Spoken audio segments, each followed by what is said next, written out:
Wolf, thank you very much. We'll get to a special edition of Talk Back Live in just a moment. First, we want to bring our viewers the latest developments today, which took place in private meetings and in television appearances, many of which you might have seen right here on CNN. Members of the Bush administration have been preparing the country today for a long and difficult war against terrorism.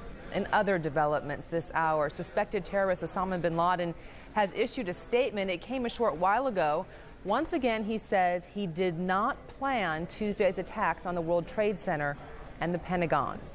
Meanwhile, in New York, new aerial pictures of the ruins of the World Trade Center drive home the enormity of the destruction that took place there. Mayor Rudy Giuliani saying the rescue operation will continue until all hope is gone. More than 5,000 people are reported missing. There is a new sign that Pakistan is following through with its pledge to cooperate with the war on terror. CNN has learned that the Pakistani government is sending a high-level delegation to Afghanistan tomorrow to demand the handover of suspected terrorist Osama bin Laden. Our Mike Chinoy is in the Pakistani capital of Islamabad. Mike, what's the latest you can tell us about this extraordinary trip and the demands of the Pakistani government? Darren, Pakistani President General Pervez Musharraf made clear today that his government does intend to fully back the United States in its drive to wipe out terrorism, and if that means targeting Osama bin Laden in Afghanistan, Pakistan will support the U.S. on that front. Before the guns start firing, General Musharraf said that he was going to send a high-level delegation to the southern Afghan city of Kandahar to meet with officials of the ruling Taliban and press them to turn over Osama bin Laden to the United States and thereby avoid a devastating American attack. The message, Musharraf told local journalists, would be that unless Osama bin Laden was turned over, there was no way for Afghanistan to avoid such an attack. Musharraf indicated that Pakistan would be ready to provide logistical support, access for U.S. forces to Pakistan's airspace to share intelligence. He did rule out the use of Pakistani ground troops in any assault on Afghanistan, but he is making it very clear that Pakistan does intend to stand with the United States as this crisis develops in the coming days and weeks. Darren? Mike, that's a demand that will be delivered by the general, but Pakistan is hardly a united country when it comes to this issue, and especially supporting the United States. That's correct. I spent most of this past day in the city of Lahore, where a meeting was held of over 100 leaders and senior officials from some of the Islamic fundamentalist parties and groups and also some of the opposition political parties. The message from that meeting was that there was strong opposition to General Musharraf allying himself in this way with the United States. And the call that came out from that meeting was that he should not allow the U.S. forces to make use of Pakistani territory or airspace to launch an assault on Afghanistan. Some of the more extreme Islamic fundamentalists there told me that they would consider any U.S. attack on Afghanistan an attack on Pakistan and predicted turmoil in the streets here if the U.S. went ahead. The Pakistani leader has a problem. He seized power in a coup d'etat 2 years ago. There are some questions about his legitimacy. The major political parties here are excluded from the government, and there is a lot of criticism that one hears on the streets that so far the Pakistani leader has not made a case to the people of Pakistan as to why he's doing this. This is an overwhelmingly Islamic country. Many of its people are very poor. There are a lot of supporters of fundamentalist Islamic groups, and to many people along of those of that type, Osama bin Laden is seen as something of an Islamic hero rather than a terrorist. He has a lot of support. For example, we spoke to almost 50 people in one neighborhood in Lahore, asking them what they would do if the U.S. attacked Afghanistan. All of them said they would support Afghanistan. Many of them voiced support for Osama bin Laden. So it's a real dilemma for General Musharraf. Darren? Tomorrow will indeed be a telling day. Mike Chinoy in Islamabad, thank you very much. Want to come back here to the United States. Now, new numbers to show you. A new poll suggesting that Americans are rallying behind the newly declared war on terrorism. It's a CNN USA Today Gallup poll. 88% say they support U.S. military action to retaliate for Tuesday's attacks. Only 8% oppose striking back.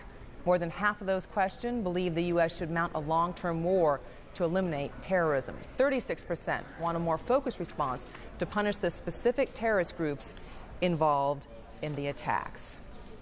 News today that focuses on Washington, D.C., a disturbing report that there actually was 12 minutes of warning for the military to do something about the hijacked planes, and yet 12 minutes apparently was not enough for the procedures in place and specifically the positioning of the planes that were needed in that attack. For more on that, let's go to the Pentagon and our Jamie McIntyre. Jamie, what can you tell us about 12 minutes not being enough to save thousands of lives? Well, you know, Darren, first of all, we have to say this is all second guessing and looking back in retrospect. But in retrospect, as soon as that second plane hit the World Trade Center, it was obvious the United States was under terrorist attack. That happened about 9:02 in the morning. At 9:25, the FAA notified NORAD that another plane had been hijacked and was heading toward Washington. At that point, military jets were scrambled from Langley Air Force Base, about 130 miles southeast of here. F-16s screamed toward Washington at supersonic speeds, breaking the sound barrier, covering that distance in about 14 minutes, but that was about, they arrived about 10 minutes after the plane, the American Airlines flight, hit the Pentagon. It's pretty clear that the way the United States was positioned with the planes where they were in no position to shoot down the plane, even if the president had given an authorization for that. Sources here at the Pentagon tell us that President Bush did not authorize the shoot down of planes, though, until after that plane hit the Pentagon. But here's probably the bigger question. 12 minutes warning that a plane is heading toward Washington. The U.S. knows now it's under terrorist attack because two planes have hit those towers at the World Trade Center.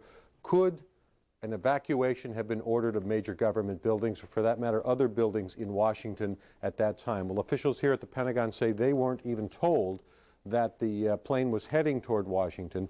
They had no knowledge of that, and there was no mechanism in place for ordering an evacuation. But again, this is all hindsight. Meanwhile, Defense Secretary Rumsfeld, again, talking tough today, trying to lay the groundwork for what the Defense Department is calling a very different kind of war that's going to be conducted against terrorism. It will take a broad, sustained effort that will have to use our diplomatic, our political, our economic, our financial strength, as well as our military strength, and unquestionably unconventional techniques. And it will take time. It's not a matter of days or weeks. It's years. It's going to take the support of the American people, and I have every confidence it'll be there. Pentagon officials are telling me not to look for any imminent military action, that the U.S. will be looking for targets of opportunity to strike back at terrorists, and as he said, as everyone has been saying in the government today, not to necessarily think of this as a military war, but an intelligence war, a law enforcement war, a war on all fronts. Darren? All right, Jamie, we started on a disturbing front, so I want to take a turn and talk about something that might be very encouraging to a lot of Americans out there, and that is the news on the USS Cole that was hit with that devastating attack almost a year ago. I hear it's going back into service. It is. The repairs have been completed, and on Friday morning, the ship was actually put back into the water after the repairs essentially have been completed. Very little fanfare made down at the Ingalls Shipyard in Pascagoula, Mississippi, as it basically was secretly slipped back into the water and towed a little bit out to sea. They still haven't started up the engines. It hasn't rejoined the fleet, but it will be after suffering that nearly $250 million worth of damage in the terrorist attack in the port of Aden. Darren? Jamie McIntyre at the Pentagon. Jamie, thank you very much. We're going to head north from there and check in with my colleague Bill Hemmer at Ground Zero in Lower Manhattan. As we do that, want to show you some pictures we received into CNN today. Some new pictures from the air. It's a big picture look at the devastation. It's from a Coast Guard helicopter that flew over the area this morning. CNN had a photographer on board. You'll be able to see plenty more of these pictures and these images in the hours ahead. Very close to the site where we're looking overhead, we go down to the ground and find Bill Hemmer, street level in the financial district. Bill. Yeah, Darren, thank you. It's those aerial pictures we've been waiting for some time to get a better perspective from above ground. Here on the ground, though, the devastation continues, and so too does the emotion. A short time ago, New York's Governor George Pataki came out, talked with reporters briefly, and it was another emotional press conference held here on the streets of Manhattan. We have to just honor them as heroes, thank them for their love of the people of New York, and pray that their families will be strong, and make sure their families know they're a part of us now, and we'll always be there standing with them. And Governor, we stand together. You've been great. Thank you, Governor. We share those losses, but we'll get through this. God bless Neil. God bless Fred. God bless all of them. Port Authority and the United States of America. Not every day the governor of a large state here in the United States breaks down publicly like that, but clearly the emotion runs high. One of the luckier people in all of New York City, all the country for that matter, Dave Lim, Port Authority Police Department, a member of the K-9 unit with us now live here in Manhattan. You are lucky because you were in the North Tower on that day. When it came crashing down, you were trapped inside. What happened? Well, I went up to help people in the building, and I got up as far as the 44th floor in building number 1, and we got some people down, and then the second plane hit the other tower, knocking us off our feet. But we got together, we proceeded the staircase, and we got that all the way down to the 4th floor when the building collapsed upon us. Us being myself and 6 members of Ladder Company 6 and a civilian named Josephine Harris. Well, Dave, tell me something. When it came down, what do you remember seeing? What do you remember feeling and hearing? Well, seeing, there wasn't much. We were covering up the civilian, Josephine Harris. We were just on the ground. Hearing, it sounded like a rushing locomotive or an avalanche coming at us. And feeling, it was the feeling that I was going to die. You know, that's the only thing I could think at the time. And it went from I was going to die to no, I'm going to live and go home and see my family. Wow. You were trapped for how long? We were trapped for approximately 4 to 5 hours. What did you do during that time before you were rescued? Well, we radioed for help with using our walkie-talkies, the fire department and myself. And we would try to keep each other's spirits up, trying to get through on our cell phones to our families. And did you make a connection? We finally did. Yes. Wow. I got through to my wife. And I spoke to her. It was a personal conversation, of course. But then I told her that I would have to give the phone up to the other firemen, and it was only right that they had to call their families just in case, of course. You're here today. I'm here today, and I'm here to tell everybody, especially the rescuers, that I know that they haven't found anybody in a while, and that you can survive something like this, and I'm living proof of that. If that helps you to keep going, then I've done my job today. That is a wonderful, wonderful message. Your partner, though, in the K-9 unit has not been found. That's correct. I had to leave Cirrus, my partner, he's the Yellow Lab, down on the B1 level where our office is before I went to do the rescue. The last thing I said to him was that I'll be back soon. I hope to God he's still waiting for me. Wow. Thank you, Dave. Thank you, sir. Best of luck with you. Thank you. And our thoughts are with you, okay? Dave Lim, Port Authority Police Department here in Lower Manhattan. The numbers, again, were upped earlier today, Darren, 5,097. Thank you, Dave. 5,097 still missing in the rubble behind us here in southern Manhattan. Darren, back to you. Bill, devastating numbers and stories that still bring tears to all of our eyes. Thank you very much, Bill Hemmer in Manhattan. There is a sign, though, that New Yorkers are getting back to work, trying to put their lives back together. The New York Stock Exchange and NASDAQ plan to reopen for business tomorrow, 9:30 a.m. Eastern Time. You'll see that live here on CNN. The phone lines and computers were checked out yesterday, and the Stock Exchange chairman, Richard Grasso, says all systems are go. Both markets have been on hold since Tuesday. A couple notes on that. As the opening bell rings, there will be 2 minutes of silence on the floor. Also, they'll sing God Bless America. And the opening bell, usually rung by politicians or celebrities, will be rung by members of the rescue teams who have been working so diligently since last Tuesday.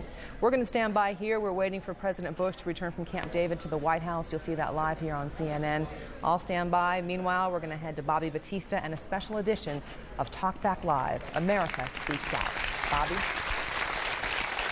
Darren, thank you very much, and thanks to all these wonderful people for coming down on their Sunday afternoon for this special edition of Talk Back Live, America Speaks Out. We will be here with our live audience for the next couple of hours. This is your chance to share your thoughts and your feelings as President Bush declares we are at war. Later this hour, we will talk to religious leaders about faith and about the